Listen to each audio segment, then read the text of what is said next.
Many people today are celebrating the life and legacy of Dr. Martin Luther King Jr. As cities prepare for potential protests this same weekend, some say Dr. King's message of unity and nonviolence is needed now more than ever before. Ellen Henry has a look at some of the lessons that scholars say we should still be learning from today. Will they be able to sit down together at the table of brotherhood?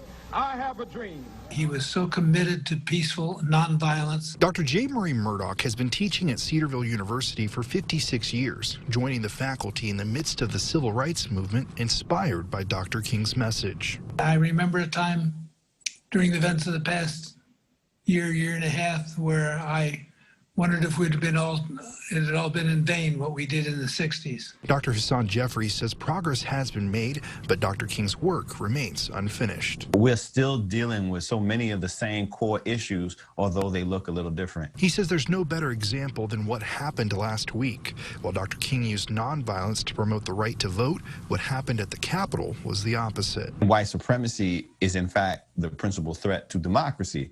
That's why we need to take seriously this insurrection and the use of political violence to undermine democracy today. Despite the current divisions in the country, both men say Dr. King would still promote nonviolence today, using words to make a point, not weapons. King, even with his dying breath, believed in this experiment that is America, that is American democracy. And so he clung to a hopefulness even when there was no reason to be optimistic. I still believe Dr. King's message of nonviolence.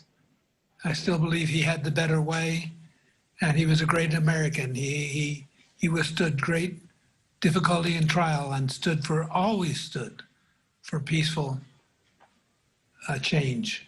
Now, some organizations are not using Monday as a holiday, but rather as a day of service to honor Dr. King's legacy. And with the pandemic, some are holding virtual conversations about race and unity to spread that message before Inauguration Day.